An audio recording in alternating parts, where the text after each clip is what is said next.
So today I wanted to talk about France.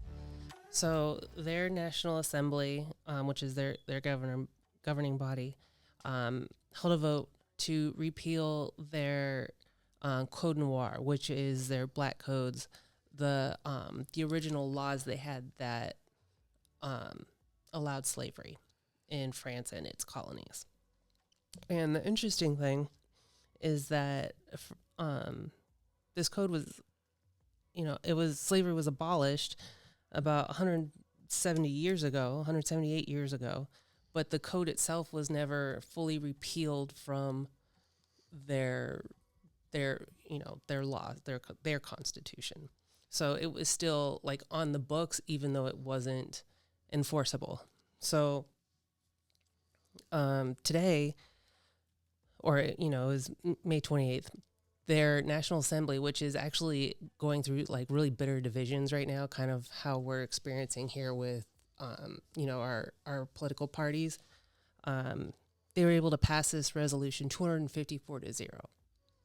So they were able to come together on this issue and unanimously like repeal this. It's no longer on the books. And so one of the things I wanted to ask, the first question that came to my mind was like using history as a teacher. And slavery was abhorrent. It's this huge blight on a global scale for us. Like the UN passed a resolution a few months ago recognizing as a crime against humanity. But is it something similar to the Holocaust in that Germany doesn't erase that happened because they don't want it to happen again. So they don't want to lose the memory to make sure it doesn't happen again. Is this something where maybe it's but even though it's not enforceable, it's better to have it in the background so it's like it can't be denied that it was there in the first place? No, that doesn't make sense at all. Okay. It should be completely abolished and off the books. Mm-hmm. We're moving forward in a whole new world, and there's no need for it to be on the books at all. It's a much easier process if you still got something on the books to reenact it. Yeah, and I actually have it's interesting that France was the only country to bring it back.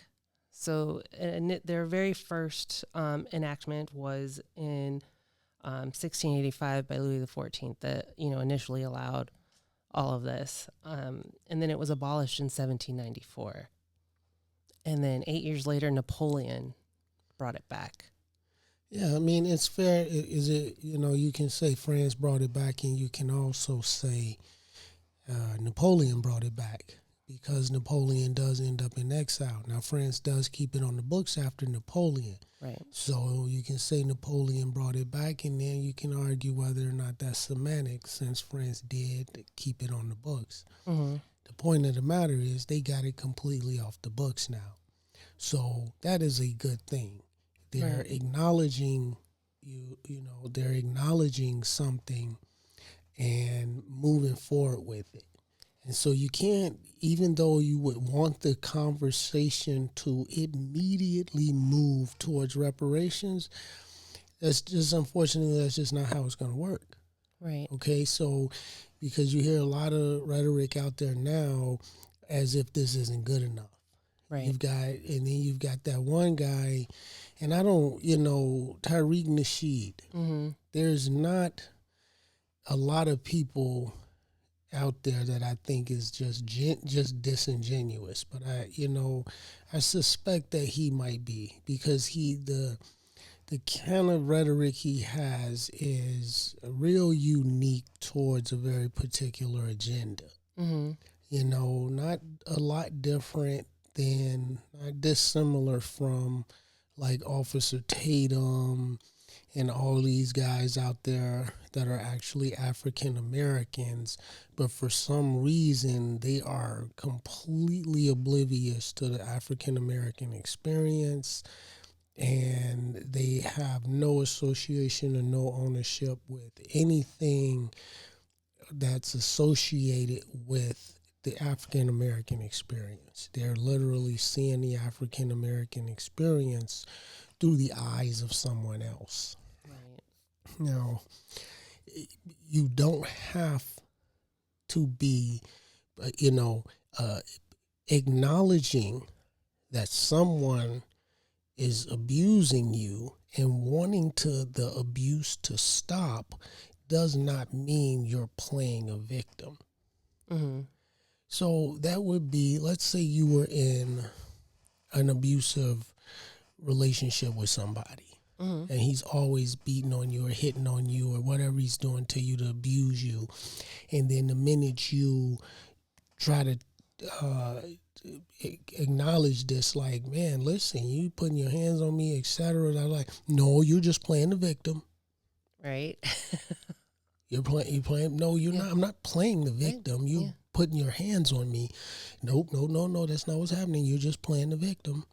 Right. So you have guys like that are African American, and they're making that argument so that it seems like the call is coming from inside the house. Right.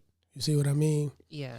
So who are you trying to placate, or who are you trying to soothe Yeah. with this type of rhetoric? Yeah. And the uniqueness about Tariq Nasheed take on this and his take on a lot of things is he puts up this front that is a little different than what like Officer Tatum. Officer Tatum just outright hates black people. Yeah.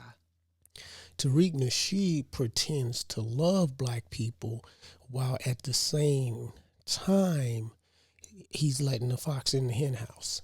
Yeah. He's constantly undermining any kind of position he takes. Yeah, what he's doing is he's undermining any kind of real progress for African American community, and somehow he's been propped up as some kind of pseudo leader of the African American community. Mm-hmm. I saw a video earlier that the Pope had issued a formal apology from, his office for, condoning the slave trade, all of like a full apology for all of it, which has been a long time coming. And Ghana, who's really been a leader in this, and France has also. I have some more, information tidbits on France, but Ghana, it seems, because Ghana was also the one that introduced this to the floor in the UN, recognizing the crime against humanity. But Tariq Nasheed was like, who said Ghana could, accept this apology for me, and why this isn't good enough? I want reparations now, or we need reparations now, and it's a process. Like, even if you really look at the UN vote, the ones who abstained, which was Europe, where they just didn't vote, mostly based it on reparations and not knowing how to do it. And I think for each country, it's a hard question to figure out.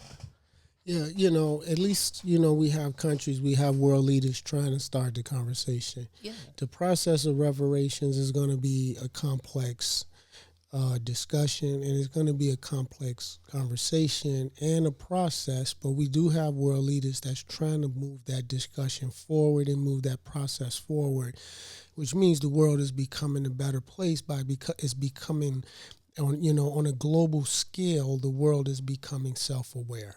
Right. It's not where we would like it to be at the moment, but it is a process and happening. And so Nasheed, who claims that, African Americans are not from Africa. They are, this is how uneducated or misinformed or malicious that he is. So there's no connection to black people here to Africa. So you by saying that, you have nothing to say about what Ghana is saying. Right. This doesn't involve you. No. Because you already say you have nothing to do with Africa. And so anybody that claims that they have nothing to do with Africa do not realize the important connection to ancestral spiritual power that they're disconnecting themselves from. And this is what Nasheed's, whether he's smart enough to do it or somebody's puppet, he's a marionette or something, this is something that you will not feel for at least another generation by changing that name from African American to foundational Black American. It's the most ridiculous thing I could imagine. It doesn't even make sense because there's so many caveats to it. It just, like, if you just put a little logic to it, like just like 2 cents in it, it doesn't make sense. No, it doesn't hold water. Yeah. But like you're saying, like, world leaders are really trying. Like, France's President Macron was on this bill that just passed. He was talking about reparations, and he's like, it's a conversation we must not refuse, but also, one that we must not make false promises. So, like you're saying, it's really complicated, but we can't say no. We have to figure it out. Right. And I think, you have France, you have, pretty much Europe, where they're showing their maturity in government and population, whereas the U.S. seems to be becoming more and more divided every day. Right. And so, like, it's what I find interesting about this is it took France, 178 years to repeal this law off the books completely. It's now off the books today, 2026. For us, we were really sneaky about it for the United States, in that it's nowhere in the Constitution, because the Constitution is a federal law. It's the federal documentation. It was left to the states to regulate property, labor, and domestic civil relations. And they didn't use the word slavery or enslaved to describe people. They used persons held to service or labor.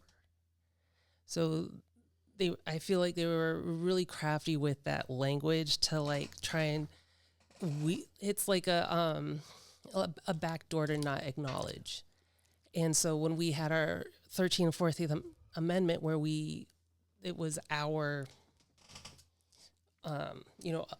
abolishment of slavery, we immediately repealed all of the supporting laws that were in the Constitution, like the Three-Fifths Compromise, importation clause, and fugitive slavery clause.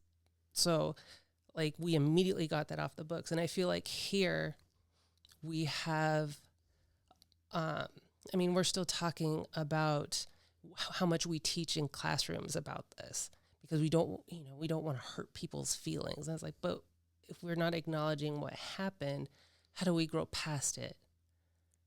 So that's the thing. If you don't acknowledge what happened, if you don't have a full discussion about it, then you are more likely will repeat it. It's like, the United States has a serial killer mentality. You ever notice when you ever watch those documentaries on the serial killers, and these guys always keep souvenirs? Right. That's what the United States doing with this whole slavery thing. They trying to keep as much of it as a souvenir. Right. You see what I mean? Yeah. And that's why France has got it completely off the books. We don't want no souvenirs. Yeah. We want it done. We're not trying to reminisce. We're not trying to repeat that process again. Oh, yeah. The South just holding on to the Confederate flag is insane. Yeah, the way that's allowed. Oh, yeah. And so we got this, this thing where the federal government will not get involved. We'll let the states decide. Right. Ooh, I got a really fun fact. So there is a state that did not actually, they actually forgot to ban slavery. Do you know what state? Tell me.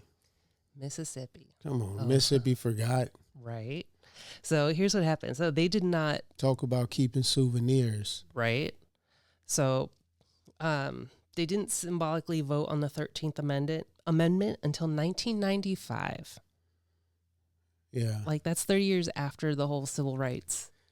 I movement. think that was also after the Medgar Evers trial when Yeah. De La Beckwith went to trial. I think that was around the time he went to trial. Was before it, around the 90s. I'm not sure. Jeez. Well, and it still gets better. So they had this vote in 1995, but they never filed the paperwork. So the only reason that paperwork was filed is because a resident of Mississippi watched the movie Lincoln in 2012 and went and looked and saw that it was never prepared. Like they forgot to file it. And so it was not completed until 2013. So up until 2013, it was still legal to have slaves in Mississippi. Yeah. Just let that resonate. Right. You And know that what I was mean? like the worst state. But you wondering why we having the relationships and the things that we're having in this country that's happening right now. Yeah. And we've got a state that up until 13 years ago. 13 years ago, it was technically still legal for them to own slaves in this state. Yeah. Like it's just mind blowing. Yeah, it is mind blowing. And that's why we're not having the discussion that we have. But now if you look online,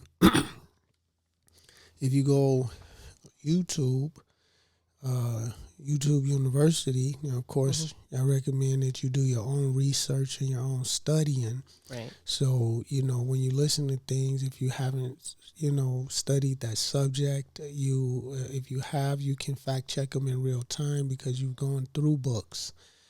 And so you're not a YouTube professor.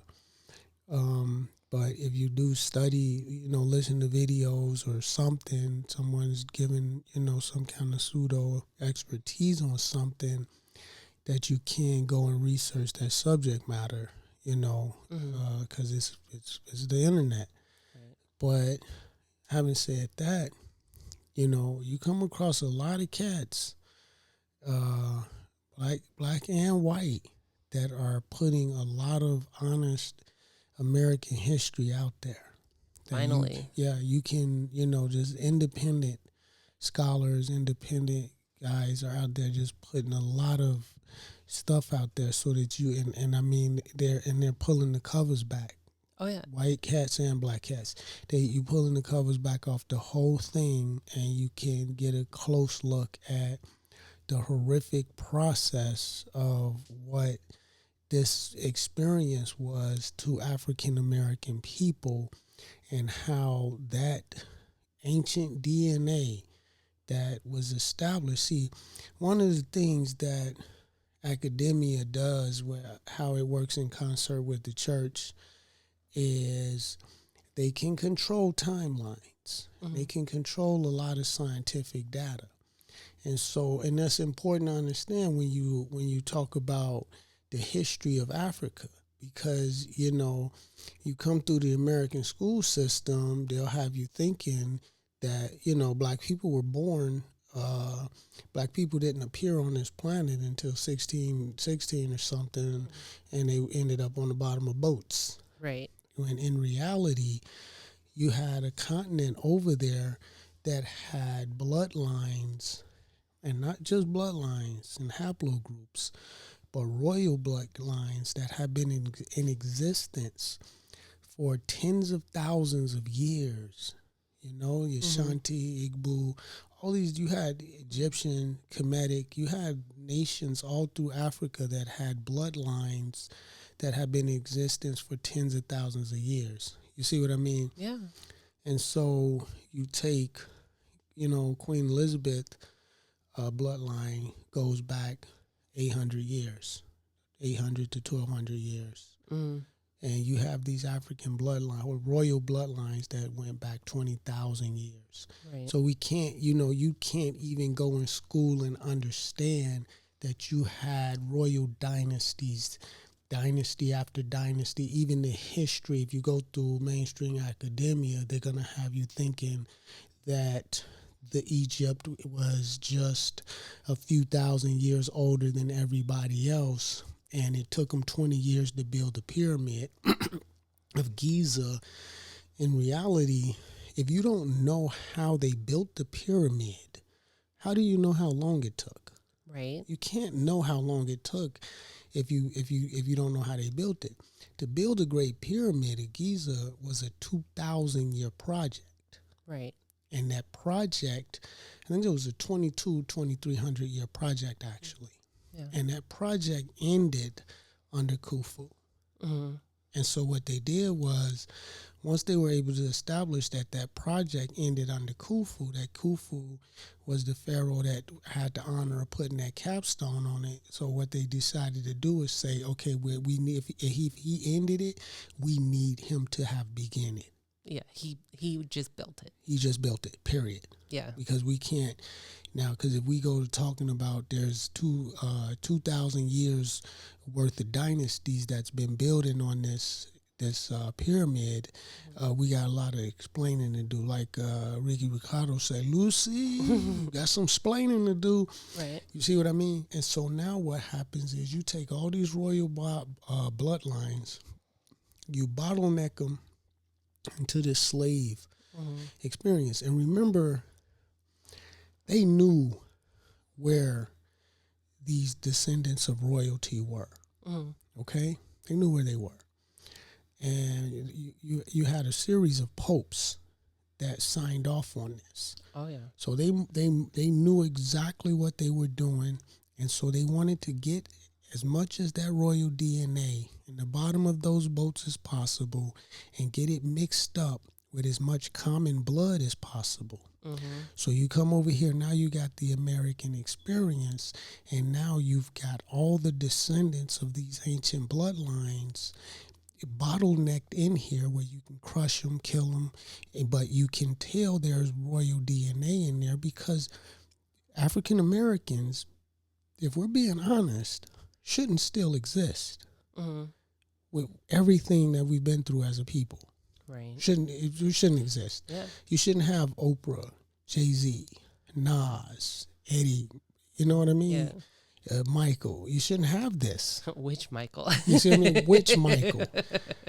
You know, Michael. Yeah. You know what I mean? You should Magic. Like that list, Denzel, that list is too long to go into.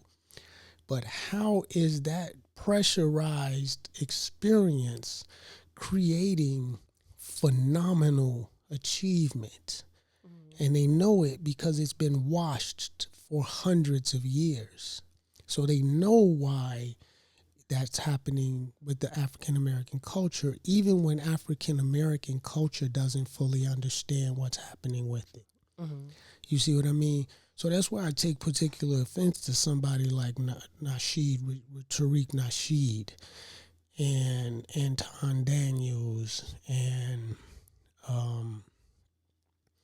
Myron Gaines, and all these guys that are just obviously psyops. Right. Like, it seems really obvious that, like, they take the shady side. I mean, it's been not just a physical warfare, financial warfare. It's been psychological warfare, again, concentrated on a people that contains royal bloodlines that go back 20,000 years that are now on American soil. Well, even Egypt, don't they have like the king's list that is like all of the kings they've had, and it goes back before we academically even recognize. Like, and you'll hear all these clowns all over the internet will always be talking about the Sumerian kings list, like the Billy, what's his name, Billy something. I can't remember this cat's name.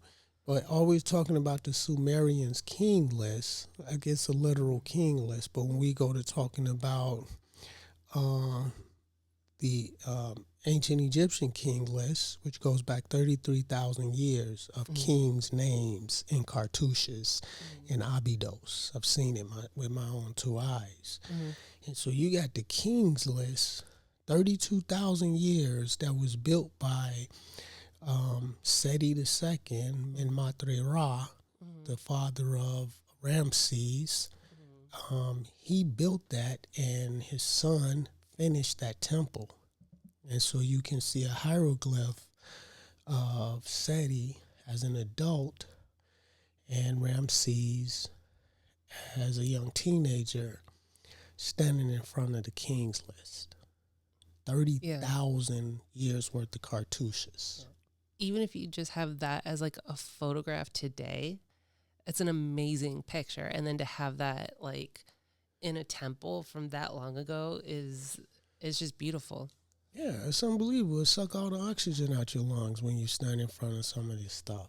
Yeah. And so, and you got Abydos. No, there is nothing in Egypt that was built in 20 years. Right. So nobody's asking that question. You're telling me that the Great Pyramid of Giza was built in 20 years, and there's not one temple ruin in Egypt that was built in 20 years. You got Karnak that took over 500 years. You have 500 years worth of pharaohs working on Karnak. Pharaohs that never even met each other. Right. Finished where it started that temple and finished that temple. And this is the largest open air temple ever built by man in human history. Yeah. Yeah, and it took them 500 years, over 500 years to complete this temple. But you're telling me the pyramid was built in 20 years. Yeah. And so we're living in an age where no one knows that the path to enlightenment is in the questions you ask, not in the answers you receive.